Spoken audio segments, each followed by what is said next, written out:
দেখো যে কি রান্না করেছি, ভাত,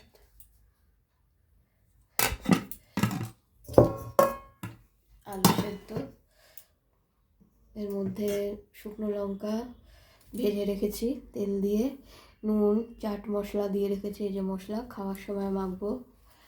আর করেছি হচ্ছে ডাল। এটা হচ্ছে, এটা কি বিটের ডাল নাকি? না না, কালো কালো মনে হচ্ছে না, এটা হচ্ছে টক ডাল, তেঁতুল দিয়ে ও টমেটো দিয়ে টক ডাল করেছি। ওই এটা হচ্ছে ওই লাল তেঁতুল, আচ্ছা আচ্ছা, ওই পুরনো জন্য, তেঁতুল। হ্যাঁ ওই জন্য এরকম দেখতে লাগছে।